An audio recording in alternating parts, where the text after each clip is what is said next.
For getting started with an implementation, that means if you're not writing a project for a class such as this one, you might want to start on with some code that other people wrote so that you have the complete backbone for point cloud processing. So I'll just provide this one random link as a starting point. This GitHub page has multiple papers implemented and also multiple different tasks implemented. For example, let's scroll down just to look at some of the tasks. So what you can see here is the package has classification, part segmentation, segmentation, object detection, panoptic segmentation, and registration. Now, let's discuss multiple selected papers that deal with point clouds. Soon after PointNet, there was PointNet++. This paper introduced multiple ideas. We would like to look at some of these ideas. One idea is to partition a point cloud into overlapping local regions and do some of the processing locally. Let's look at this figure here to the right. And for example, let's imagine that at the bottom there's a point cloud with many different points.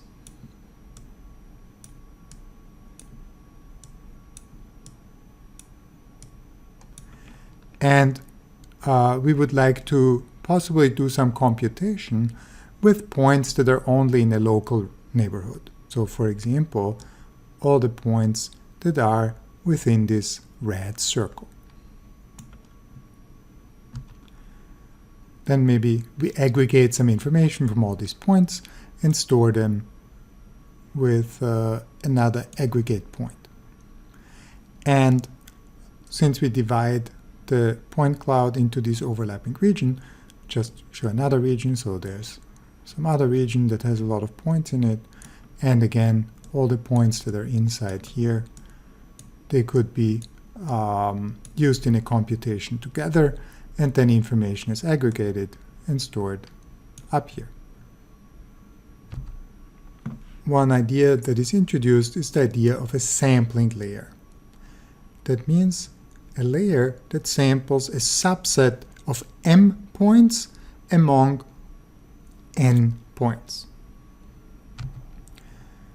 The input of a sampling layer is, let's say, the original point cloud that has the points x1 to xn, so we have n points, and as output we have a subsampled set of points xm, where m is an element of an index set m, and the index set is just a subset of all the possible indices from 1 to n. So maybe the subsampled layer decides to not take point 1, but then we want to take point 2, and then we want to take point 7, and then at the end maybe we want to pick the last point. One algorithm to subsample a set of points is called farthest point sampling. In farthest point sampling, if we have a set of points,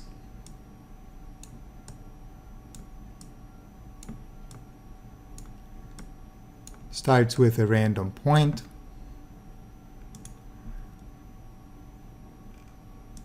maybe let's say this one, and then as a next point it tries to find which is the point that has the furthest distance to the point that I already have. So then maybe it selects this one. Then we want to know which is the point that has the furthest distance from the ones I already have. So maybe it selects this one. Then again, what is the point with the furthest distance? So maybe it selects this one. And the idea is that these points that are sampled, if you don't take too many of them, they will be fairly nicely distributed among the original points. Further, there's a grouping layer where we want to find the k nearest neighbors for sampled points. So if we are going to do some local computation, typically local computation around a point, so like a sampled point is given and we want to find a local neighborhood around it, then we have these two options. We can use a ball query. That means we say we would like to have all points that are within a certain Euclidean distance, or we can ask for the k nearest neighbors.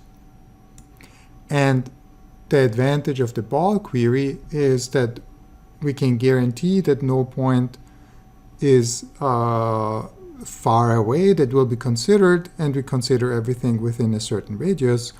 But if the point set is maybe very unevenly sampled and there are some areas with very few points, maybe it's possible that one of the points is all by itself.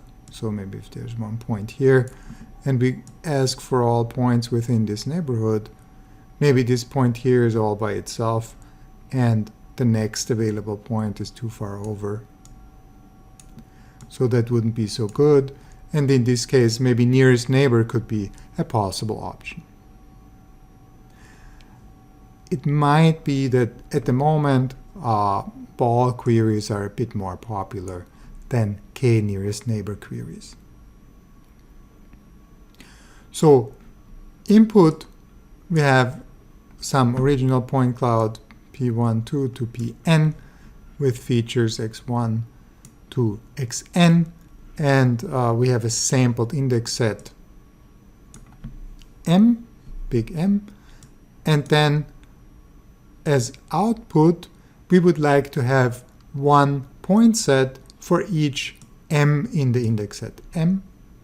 So for each of these subsample points we would like to get a neighborhood of points nm. So maybe as shown down here, if we have this green point and we have this ball query in green, then this point, and this point would be selected in this neighborhood query. There are some other differences. So for example, what will be computed? We have in PointNet, there was this computation that a function h was applied to each point individually. So there was a limited interaction between one point and its neighbors. Each point could interact only with all the points through the pooling layer, but there was no local interaction. But now, since we have these neighborhoods that are more local, we might also be interested in having these local interactions. So how that looks like is that now we have this function h that takes as input a point and its feature, but the coordinate is transformed into the local coordinate system of this point m by computing pj minus pn. So if we have a point m here, and this is the point m, and here we have this point j, then we just would like to represent this point in the coordinate system of this point m, so that this is the 0 coordinate, and this can be computed by pj minus pm. And xj is the feature of this point j. So then the function h takes as input, because now we wrote the coordinates and the feature separately, then it takes as input d plus 3 and maps to d prime dimensions. Looking at the architecture below, we can see that there are these steps of set abstractions. That means what we discussed before is used. We have a complete point cloud that has more points than what we will have later on. Then there's some sampling and grouping. So we see that here are some of these overlapping neighborhoods. So there's like one neighborhood here. And then on one of these neighborhoods, we will apply one of these vanilla point nets, but just with this slightly altered formulation, where the points are brought into the coordinate system of one particular point, and then as output we have this one here. So what we see is that after one set abstraction, we have a smaller set of points. Then we'll do another set abstraction, and then at the end we again get some even smaller set of points. And then there are some other layers, difference maybe between segmentation and classification. But if you're interested in that, then and some other details, you might want to look into the paper. For segmentation, we just need some way to interpolate the information and get it back from the few points to the many points. So there are going to be some interpolation steps that we are not discussing here. And for the classification, it seems to be pretty straightforward. There's going to be some fully connected layers to come up with a class score.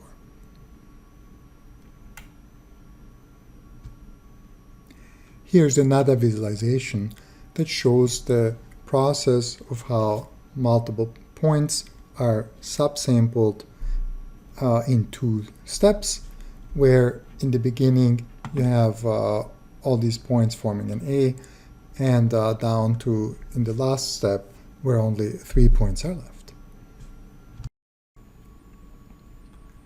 Dynamic graph CNNs were described in a paper that appeared in ACM Talk in 2019. A particular idea that we would like to highlight is they propose to build a dynamic graph in feature space. Further, the paper is very nice in describing different choices for convolution operations in a common framework. Let's discuss the idea of a dynamic graph. As input, we have points that are described by features x1 to xn. So here we use these xi to describe any type of features, which could be, for example, only coordinates. It could be coordinates plus other features such as normals or color, or it could be just intermediate features that are output by a particular operation of the network. And the output of this dynamic graph finding is a neighborhood point set ni for each point in feature space. Let's do some ad hoc drawing here. So we have some points.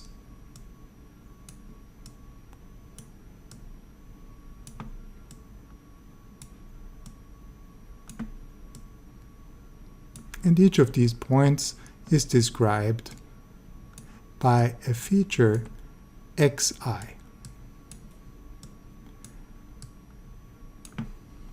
So what we're going to do now is not only check the spatial neighborhood, so like these closest points here, but we are going to check the feature neighborhood. Only if the features are only the coordinates, it's the same thing. But let's say later on in the network, we would find the closest neighbors in feature space. And so then maybe the closest neighbors of this point could be this point, but also one point over here and one point over there. And that means that for this point xi here, we would find these, let's say, 4 points in the neighborhood as they are the closest neighbors. Of course, this is going to happen in 3D and with more neighbors than just 4. So the idea here is to build a neighborhood based on feature similarity and not spatial similarity. Another thing is we would like to compute an edge convolution. So we look at a point xi here. So again, we have some large point cloud here. And for each of these points, let's say for this one, we found a bunch of neighbors in feature space. So again, they could be close by, but maybe they could also be far away. And what we see here around this point xi are the points in the neighborhood that were found by this neighborhood constructing operation we described just before. All right. So now what we would like to do is to compute an edge convolution. There are 2 steps. One is computing an edge value for each edge, and the second step is to aggregate all the edge values. So maybe, let's say, what we want is for each of these edges here, we would like to compute a value, and the value depends on the feature of xi as well as on the feature xj of this point here. So this edge convolution is a function edge theta of xi and xj, the features of this point and of this point, and this function h theta takes as input the features of both the points, and so it's a function from r d plus d to r d prime. D prime can be anything, whatever, how many features you want in the next layer. And so that means we compute this with a multi-layer perceptron, linear layers, fully connected network, and then we obtain one such new feature vector for each edge. So we'll get one new vector, e I j, for each of the edges. So we'll compute one vector, one feature vector here, one here, one here, one here, and one here.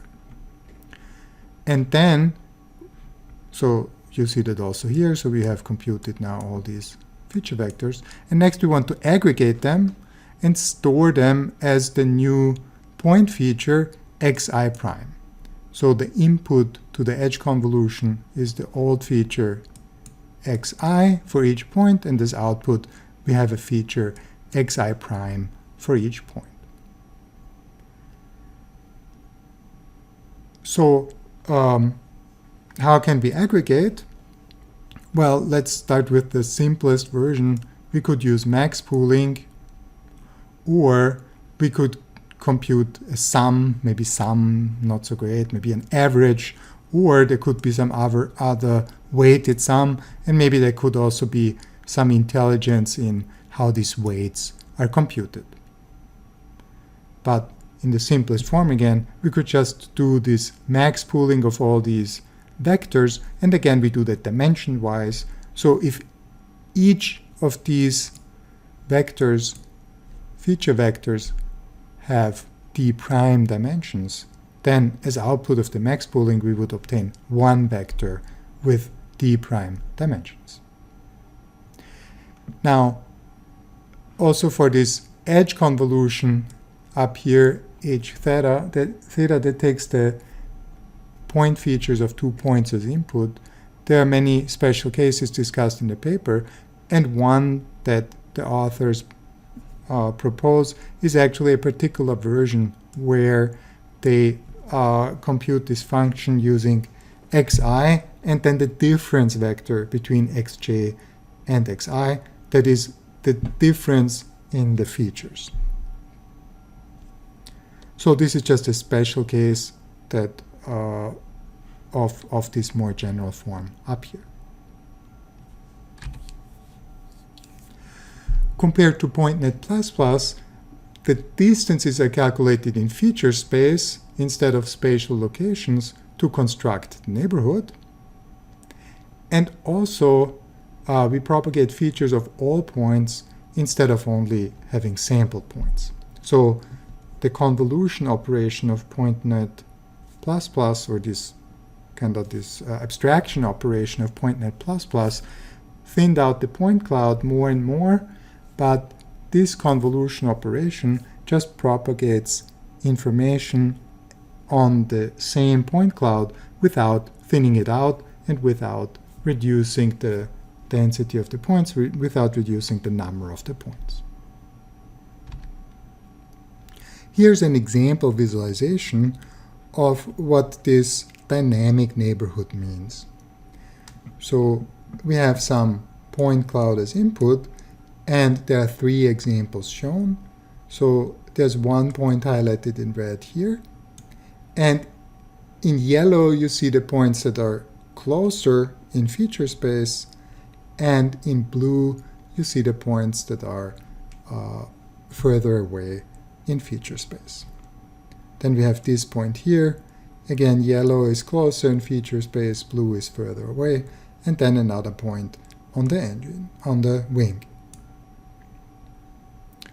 Then there's some edge convolution, and then afterwards we get some new features for each point, and now again we compute the feature similarity, the feature distances, to find a good neighborhood for the points. And so we again visualize kind of the distance to the points, and what we notice now is that for this point up here, the points that are closer, the yellow points, they become fewer, so that means there are more points with larger distances, and the same is true for this point here on the engine, and the same is true for this point here on the wing. Then we have some more processing, and so what we see then here for this point is that it seems to get more closer neighbors on the fuselage, even though they could be spatially a bit further away. And for these other points, we see some symmetry pattern emerge, where even though the point is here, some of its closest neighbors emerge on the other engine on the other side. The same is true with the wing, where for this point in red here, we have closest neighbors are on this wing as well as on the other wing over there, where the points on the fuselage here, they're all far away. And then this pattern seems to intensify in layer 3, where for this point we have these 2 engine points, or all the points on the engines as the closest points. And this is maybe a bit harder to interpret, but still mainly the fuselage points are the close by ones, and for here the wings. But maybe a few more points even on the backward wing are considered similar, and then points over here are similar. And then finally there's some output, which is a segmentation of the object into parts. Next, we have FeastNet, but I plan to skip this because I don't have really good visualizations, and I don't know how easy it is to understand the text by itself. But you can try to read the slides that accompany this lecture, and maybe you can just get it from reading the bullet points. All right. PPFNet rotation invariant point pair features. PPF is also computed for a pair of points. We have this function psi ij that is a function that is computed for a point I and a point j. The function has 4 different inputs, and the first input, dji, is pj minus pi. This is, again, the difference vector between these 2 points. And this is a pattern that we already saw in 2 other networks. And this pi and pj are the 3D positions of the points. Now we have, in addition, 3 angles. And the angles are computed between the normal of point I and the difference vector, the normal at point j and this difference vector, and the 2 normals of point I and point j. That means that this function psi maps R12 and into R6. So this R6 we don't know because we didn't discuss what the function is. But R3 comes from each of these 4 components, this R12 comes from each of these 4 components having 3 dimensions. Finally, we compute a new feature at point I by the component y is maximum, and again we need some neighborhood definition, so we need a neighborhood around each point.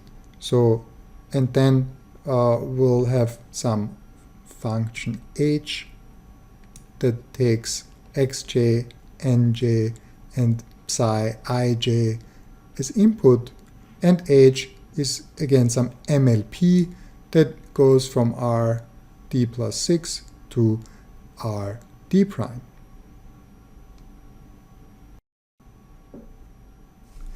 Finally, I selected KPConv as another convolution operation that I think is slightly different than what was shown before. This to me is a bit closer to image convolution, where the convolution operation is has a nice way to be spatially varying.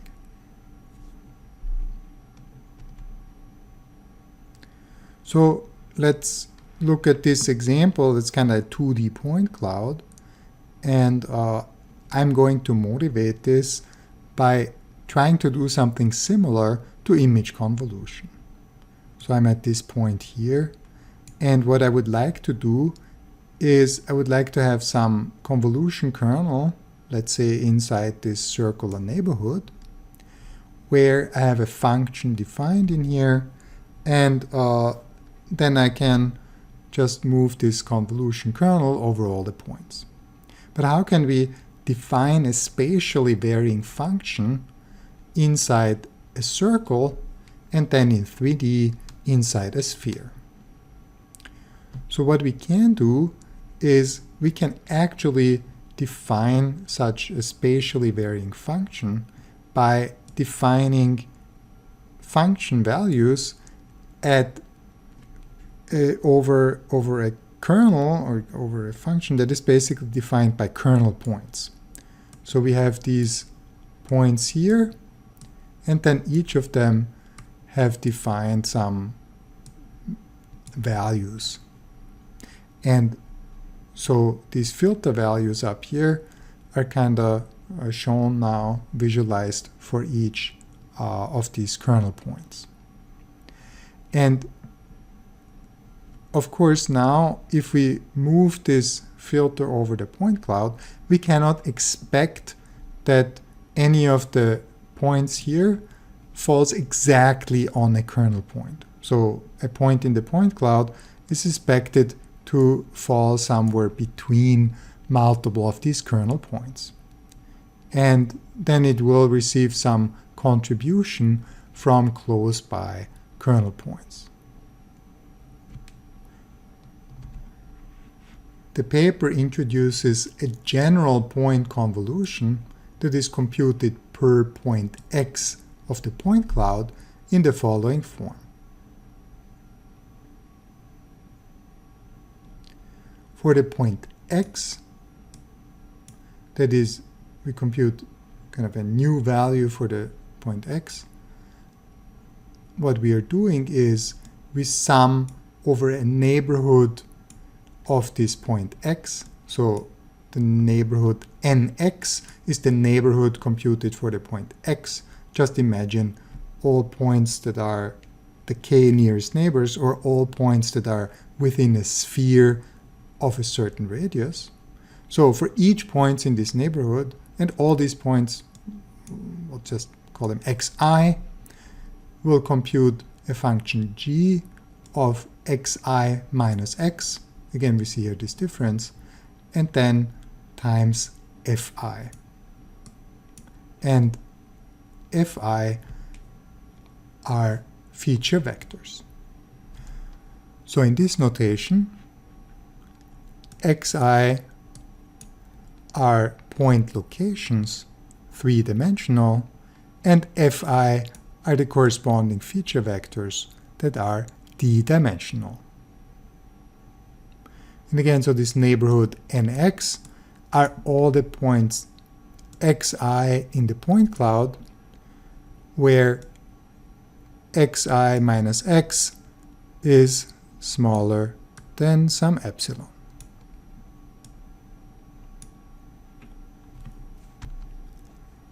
Now this epsilon, maybe it should be called r, this has to be big enough so that there are enough points in there. So this shouldn't be a very small value. So KPConv is one particular instantiation or specialization of this general point convolution. All right, so as we described before, the idea is to define the kernel function g using k kernel points.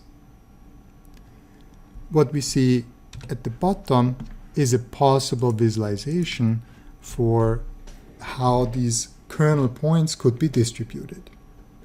Now the red point is the center point, and the kernel will always be moved over a point of the point cloud, so the red point will then be aligned with a point of the point cloud, and then the kernel points will be around this point. So for example, with 7 points, this could be the arrangement of the kernel points. With 13 points, we could have this arrangement, with 15 this arrangement, and with 19 we could have this arrangement. Somehow these arrangements resemble a bit the distribution of points on a sphere. If a sphere is somewhat, if someone tries to position points on a sphere somewhat equally distributed. The different kernel points are called x subscript k tilde. And again, we have k of these kernel points. So since we're kind of, again, are with these difference vectors as before, we'll just use this shorthand notation because it's used in the paper. So instead of always writing xi minus x, where x is the center point, we'll just use yi. Now it's important to note that these xi are going to be points in the point cloud. So what you see here in red is the center point that will be aligned with a point in the point cloud, And in red, you see the kernel points. But then there will be other points in the point cloud. So maybe there's another point here, and another point here, and another point here, and another point here. And then this xi minus x is a difference vector between this center point and other points in the point cloud. So like these type of vectors.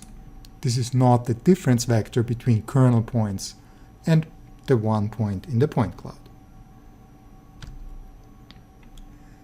To understand this notation a bit better, it helps to understand how a regular convolution can be slightly reordered. So to make this lecture independent of other lectures, I'll just explain that again here. All right, this on the left here is a visualization of regular image convolution. We have an input image and then a convolutional kernel, and this kernel moves over the input image, and there will be many positions for the kernel, and here's one particular example where the kernel is centered around this pixel here in the input image. And we're going to compute an output value shown in red here that will be computed using the center pixel here, the other surrounding pixels shown in light blue. So here, here, here, here, here, here, here. And how the convolution is usually explained is that we have this kernel matrix here, and we compute this inner product between the kind of vectorized versions of these 9 values and these 9 values, and then we have the same thing for many different channels. However, we could also kind of reorder this operation so that we are not first kind of discuss what happens channel by channel, but we are discussing what happens with all the features in the kernel and all the features here in the input image. So the input image has many channels. Maybe this input image is, let's call it, has C channels. So this pixel here will have C values, and every pixel here in the kernel will also have C values. So there will be vectors with C dimensions. Now, what we see here is that they actually use D-in dimensions.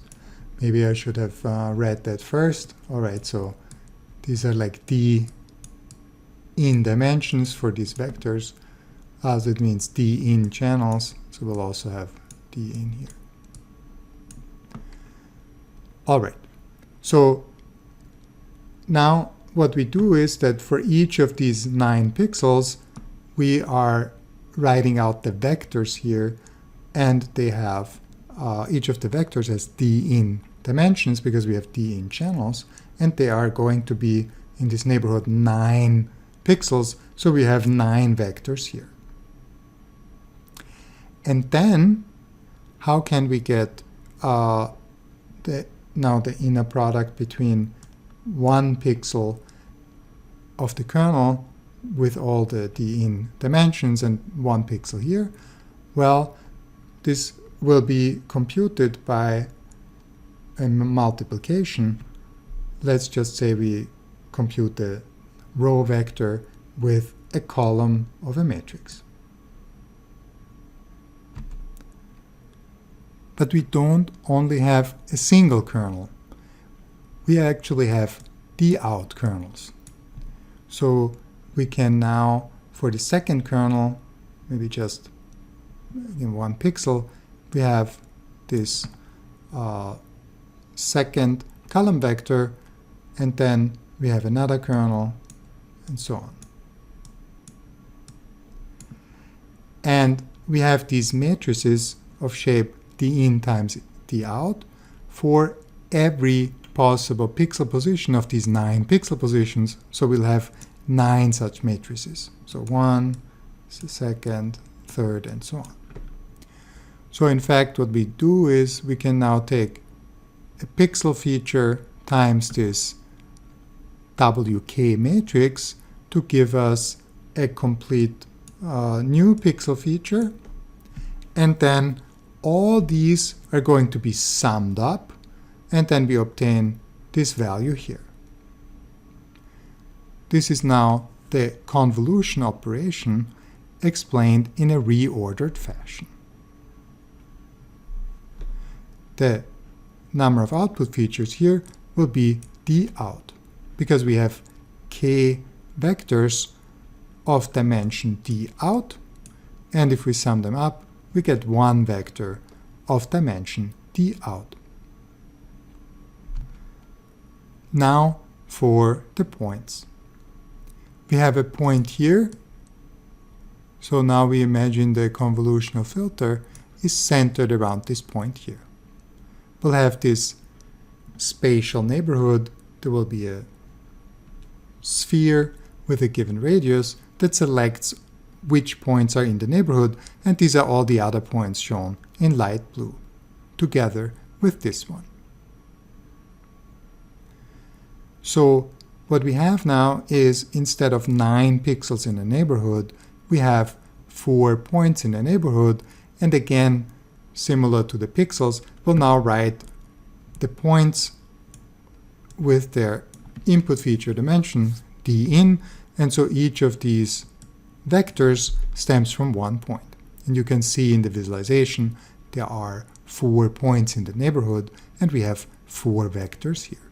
And so this blue dashed arrow shows that, okay, maybe for this point in blue we get this one vector.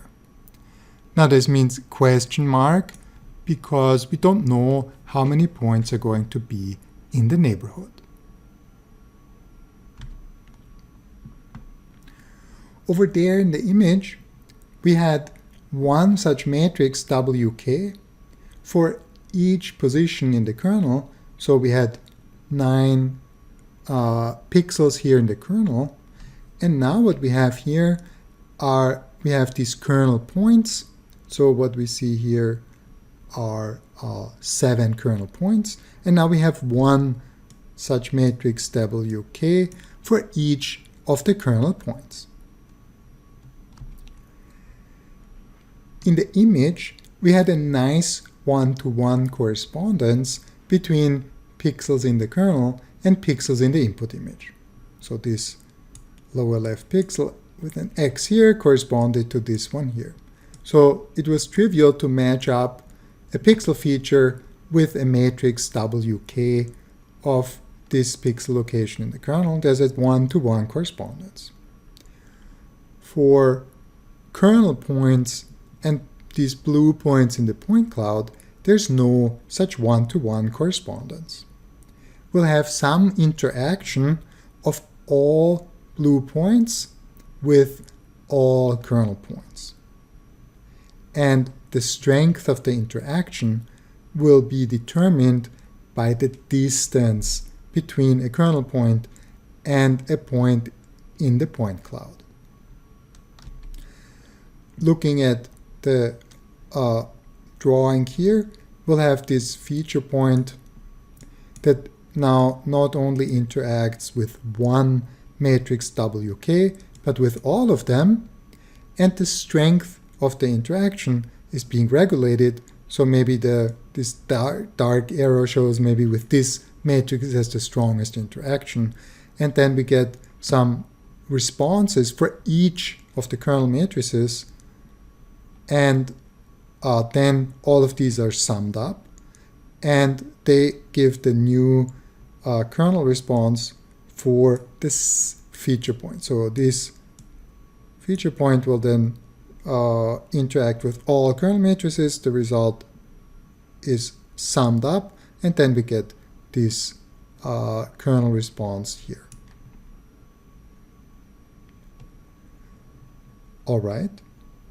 And then at the end, we're still summing up over all the kernel responses for all the points in the neighborhood. And this will then be the new feature of this point here. So let's look at the equations, but I hope that the computational pattern is clear from this discussion. We have these weight matrices WK that are D in times D out. D in is the input feature dimension, D out is the output feature dimension. To see how strong the interaction between a point is and a kernel point, we look at this function h yi tilde xk. As a reminder, yi is this difference vector between the point and the center point, and tilde xk is a kernel point that is located in the kernel. And what we have here is, okay, so you can think of this yi as a new coordinate basically in the coordinate system of the center point. So we have the distance between yi and xk divided by sigma, 1 minus that, and the max 0 and whatever that is, so that it shouldn't be negative. But it can be 0. And this is some form of a distance measure. So let's just say that they are almost co-located.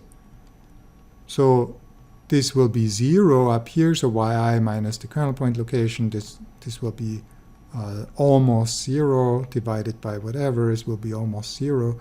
So then you get 1, which is the maximum interaction. And if this moves further away, then this value will become smaller. And then the kernel function gyi will be, again, the interaction of every point with this wk, and the strength of the interaction will be measured by this function h. So where's the feature? Where's the feature vector for the point xi? Well, for this we need to go back as a reminder. So then this g that we just discussed now, how it's evaluated, this still has to be multiplied with the feature fi. All right. Now, this paper has a lot of additional information of how to build a complete architecture around it.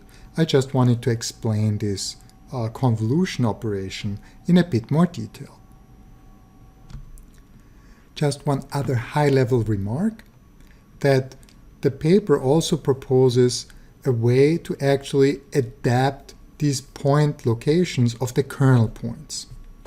So if you're going to convolve a point cloud shown in gray here, then what we discussed is how can we convolve with this rigid kernel that has these rigid kernel points. But we can also have some adaptive version where maybe one rigid convolution predicts a shift of the kernel points shown as yellow arrows. So maybe this kernel point moves here and this kernel point moves here. And what this enables us to do is to compute a data-dependent filter where the shifts, maybe we do a convolution here that is located over this point here. So where the shifts that we compute for this point will be different than the shifts we compute for this point and different from the shifts we compute for this point. So this is another interesting concept And this has been around, of course, for quite some time, but it's not easy to get things like that to work so that they really provide a benefit. And this paper showed multiple examples where these shifts can bring an actual benefit.